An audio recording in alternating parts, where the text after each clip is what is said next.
अस्सलाम वालेकुम व्यूअर्स, क्या हाल है आपका। आज बड़ा इम्पोर्टेंट दिन है क्योंकि आज हमारी मोबाइल ऐप डेवलपमेंट की पहली क्लास है। मैं आपको MIT ऐप इन्वेंटर पर शुरू में ऐप बनाना सिखाऊंगी और MIT ऐप इन्वेंटर की वेबसाइट का लिंक मैं आपको वीडियो डिस्क्रिप्शन में भी दे दूंगी। सबसे पहले हमने अपने सिस्टम को सेटअप करना है कि हम ऐप डेवलपमेंट करना शुरू करें। रिसोर्सेज पे जाएं, गेट स्टार्टेड पे क्लिक करें और सेटअप इंस्ट्रक्शंस पे क्लिक कर दें। 4 ऑप्शंस हैं हमारे पास। सबसे पहले जो ऑप्शन है उसको ये MIT ऐप इन्वेंटर वाले खुद रिकमेंड कर रहे हैं कि आप उनकी MIT app inventor companion app download कर लें। iOS के लिए भी चलेगी और एंड्रॉयड डिवाइस के लिए भी चलेगी। मैं आपको रिकमेंड करूंगी गूगल प्ले स्टोर, क्योंकि अभी इन्होंने रिसेंटली ही इसको iOS के लिए शुरू किया है, तो उसमें मुझे थोड़े से इश्यूज नजर आ रहे हैं। कंपेनियन ऐप आप डाउनलोड कर लेते हैं और वो वाईफाई को इस्तेमाल करते हुए आपके कोड को आपके मोबाइल से कनेक्ट करता है और आपकी ऐप आप चेक कर सकते हैं। दूसरी ऑप्शन क्रोम बुक वालों के लिए है। तीसरी ऑप्शन है जिनके पास कोई डिवाइस ही नहीं है, ठीक है, तो उनको फिक्र करने की कोई ज़रूरत नहीं है। उसके लिए आपको एक एम्यूलेटर सॉफ्टवेयर होती है, वो आपको अपने कंप्यूटर पर डाउनलोड करनी होती है और वो आपके फ़ोन को, डिवाइस को कॉपी करता है, एक तरह से उसका एक क्लोन सा बना देता है आपकी ही कंप्यूटर पर और उस पर आप चेक कर सकते हैं, ठीक है। तो उसकी इंस्ट्रक्शंस यहाँ पर हैं। और चौथी ऑप्शन उन लोगों के लिए है जिनके पास डिवाइस तो है लेकिन वाईफाई नहीं है। उनके लिए बेहतरीन ऑप्शन है कि वो USB केबल से अपने कंप्यूटर को, लैपटॉप को मोबाइल डिवाइस के साथ कनेक्ट करें, ठीक है। लेकिन रिकमेंडेड ऑप्शन यही वाला है। आप MIT app companion app download कर लें स्टोर से और यही ऑप्शन मैं भी यूज कर रही हूँ। मैंने MIT ऐप कंपेनियन ऐप पहले से डाउनलोड किया हुआ है, साथ में ऑब्वियसली क्योंकि गूगल प्ले स्टोर से मैं डाउनलोड कर रही हूँ तो मेरे पास एक एंड्रॉयड डिवाइस है इसको टेस्ट करने के लिए। अब मैं क्रिएट ऐप्स पे जा रही हूँ। ये मुझसे जीमेल अकाउंट मांग रहा है। ये इनकी एक कंडीशन है, अपने जीमेल अकाउंट से लॉग इन करना है। अगर आपका जीमेल अकाउंट नहीं है तो क्रिएट कर लें अपना एक अकाउंट जीमेल का, और अगर आपके पास ऑलरेडी जीमेल अकाउंट है तो उसके जरिए आप इस पे साइन इन कर लें। वजह यह है कि आपको कोई ना कोई अकाउंट तो चाहिए जिसपे आपकी सारी एप्स सेव होंगी। तो उन्होंने कहा है जीमेल का एक अकाउंट बनाओ, उस जीमेल एड्रेस के कॉरस्पॉन्डिंग वो आपका ऑटोमेटिकली MIT ऐप इन्वेंटर पर भी अकाउंट बना देंगे। तो मैं अब लॉग इन कर रही हूँ अपने अकाउंट के साथ। अच्छा, मेरा प्रोजेक्ट्स पेज आ गया है। अगर आपकी कोई पहले से ऐप बनी हुई है या इन प्रोग्रेस है तो वो सारी यहाँ पे आ जाएगी, ठीक है। और मैं जाऊंगी प्रोजेक्ट्स पे और स्टार्ट न्यू प्रोजेक्ट करूंगी। नाम मैं इसका लिख रही हूँ एनिमल साउंड्स। छोटी सी सिंपल सी ऐप है, 1 स्क्रीन ऐप है। 2 बटन्स होंगे जिनको दबाएंगे तो जानवरों की आवाज आएगी, ठीक है। और मैंने इसको ओके किया और ये देखें ये एनिमल साउंड्स इसका नाम आ रहा है, ऐप का नाम। और ये डिजाइनर व्यू है MIT ऐप इन्वेंटर का। यहाँ पे आप देखें ये डिजाइनर व्यू है और ब्लॉक्स पे जाएं तो ये ब्लॉक्स व्यू है। अभी हम डिजाइनर व्यू को एक्सप्लोर करते हैं। यहाँ पे पैलेट है। पैलेट में क्या है? User interface, buttons, check box, image, ये सब नजर आने वाली चीजें हैं। तो वो ये यूजर इंटरफेस के हेड के अंदर आ रही हैं, ठीक है। ये आपका व्यूअर है, यानी कि आपके मोबाइल पर वो ऐप कैसी लग रही है वो आपको थोड़ा सा आइडिया हो जाता है। और जब हम लोग यहाँ से किसी भी कंपोनेंट को, यूजर इंटरफेस कंपोनेंट को, जैसे कि मैं इस बटन को ड्रैग करके इस व्यूअर पे डालूंगी, अपने मोबाइल पे डालूंगी, तो आप ये देखें यहाँ पे कंपोनेंट्स का हेड है और इस सेक्शन में आप ये देखें कि जो ये मोबाइल ऐप आप बना रहे हैं उसकी जो स्क्रीन 1 है उसमें बटन 1 आ रहा है और यहाँ पे आपके वो सारे कंपोनेंट्स आएंगे जो आपकी इस ऐप का हिस्सा हैं। तो बटन 1 चाइल्ड है स्क्रीन 1 का, ठीक है। जितनी भी आप प्रोग्रामिंग लैंग्वेजेस जो ऐप डेवलपमेंट वाली होती हैं उनमें पेरेंट चाइल्ड रिलेशनशिप होता है, एक के नीचे एक करके, कि स्क्रीन 1 के अंडर क्या आ रहा है? बटन 1। तो button 1 is a child of screen 1, ठीक है। अब हमें एक और बटन भी चाहिए, उसको भी ड्रैग करके डाल देते हैं, ठीक है। हमेशा नाम जो है वो सूटेबल रखें। तो मैंने रखा इसका नाम, न्यू नेम में मैंने कर दिया एलिफेंट बटन और ओके कर दिया, ठीक है। और इसका बटन 2 इसको भी रीनेम करें और ये हो गया लायन बटन, ठीक है। और ये नाम हो गए, ठीक है। अब आप ये देख रहे हैं कि थोड़ी सी हमें इसकी अरेंजमेंट ठीक करने की ज़रूरत है। ये लेफ़्ट को हुए, हमें इसको थोड़ा सेंट्रलाइज करना चाहते हैं। तो उसके लिए अगर आप नीचे पैलेट में आएँ तो आपको नज़र आएगा लेआउट। लेआउट में क्या है, हॉरिजॉन्टल अरेंजमेंट और स्क्रॉल, इस तरह के अरेंजमेंट्स हैं, यानी कि जो भी आपकी यूज़र इंटरफेस की चीज़ें हैं वो किस तरह अरेंज होनी चाहिए वो लेआउट डिसाइड करता है, ठीक है। और हमें किस लेआउट की ज़रूरत है, हमें वर्टिकल अरेंजमेंट की ज़रूरत है। मैंने इसको ड्रैग किया और डाल दिया। अब आप ये देख रहे हैं कि वर्टिकल अरेंजमेंट जो है वो भी चाइल्ड बन गया स्क्रीन 1 में। इन 2 बटन्स को हम बना देंगे वर्टिकल अरेंजमेंट का चिल्ड्रन, इनको ड्रैग करेंगे और इसके अंदर डालते जाएंगे।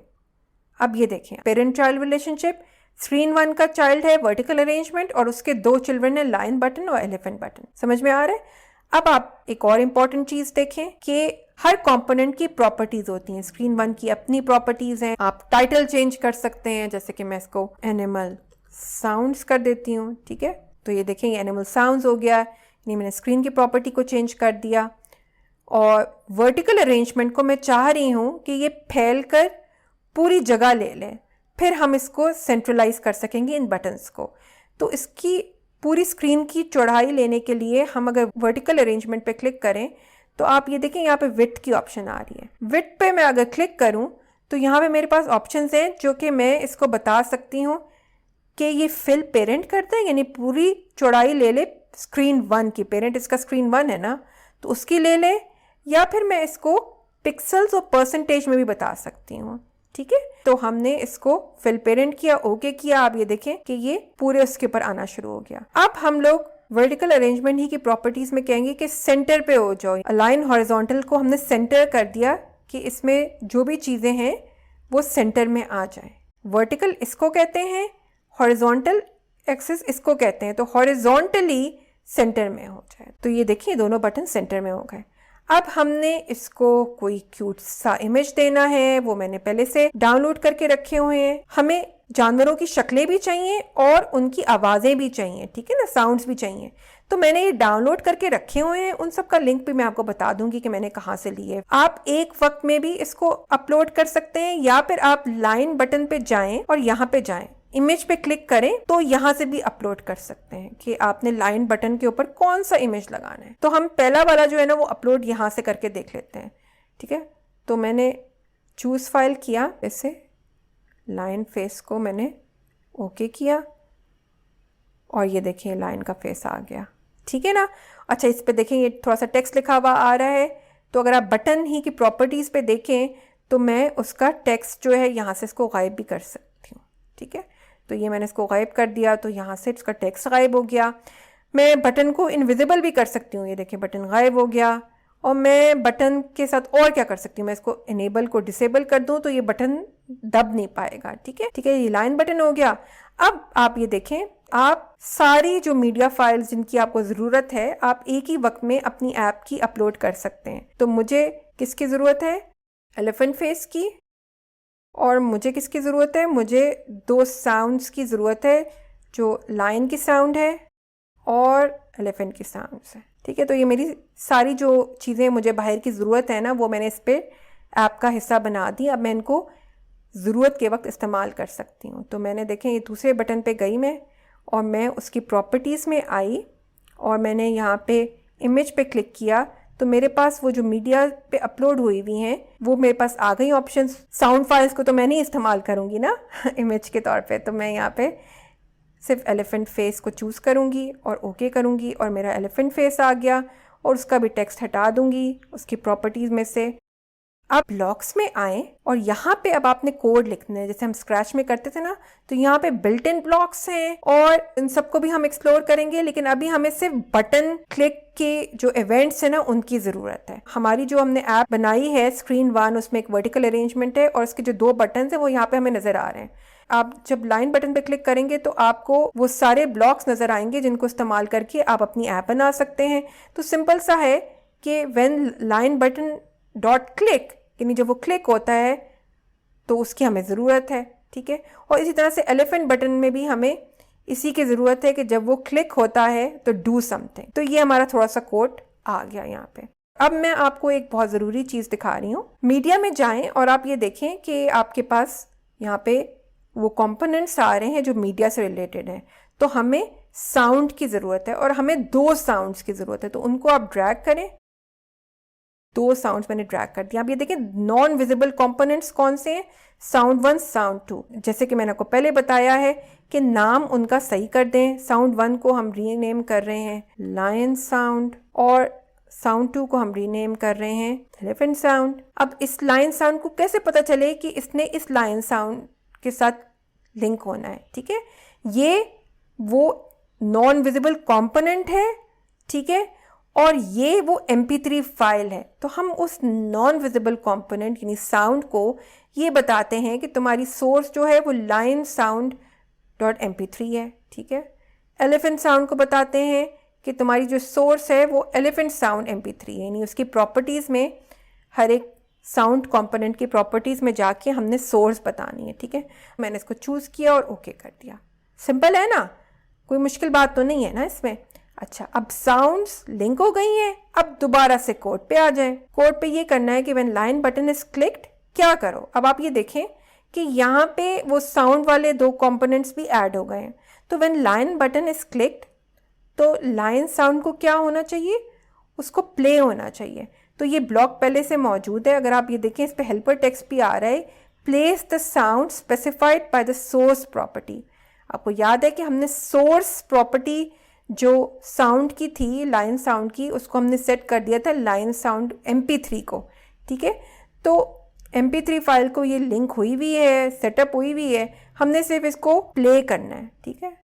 और इसी तरह से एलिफेंट साउंड का भी जो प्ले वाला ब्लॉक है उसको भी हमने एलिफेंट बटन के क्लिक करने पे लगा दिया।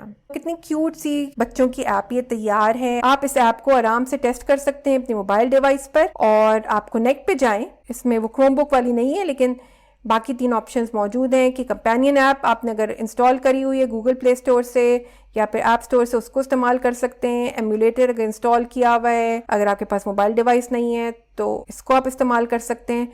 और अगर आपके पास वाईफाई नहीं है तो आप USB केबल के थ्रू भी अपनी ऐप को टेस्ट कर सकते हैं। तो मेरे पास चूँकि कंपेनियन ऐप है मेरी एंड्रॉयड डिवाइस पे, तो मैंने इसको इस्तेमाल किया।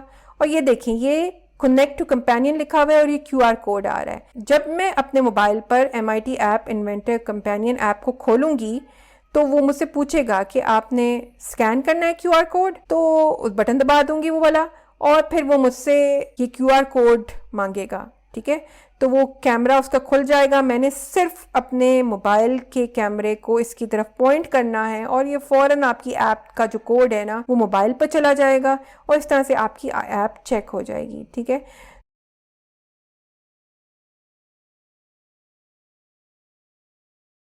ये देखें कि ये ऐप आपके सामने अब ये चल रही है।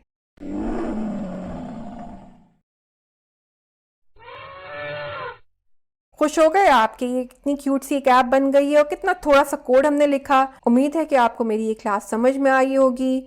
अभी आपको और भी इंटरेस्टिंग चीज़ें मैंने सिखानी हैं। आपने मेरे चैनल को सब्सक्राइब नहीं किया तो वो प्लीज़ कर लें और फ्रेंड्स और फैमिली दोस्तों में ज़रूर शेयर करें, ठीक है। मेरी तमाम क्लासेस कोडिंग, मेंटल मैथ और अब ये MIT ऐप इन्वेंटर ये सब फ्री हैं। शुक्रिया कि आपने मेरी क्लास देखी। अल्लाह हाफिज़।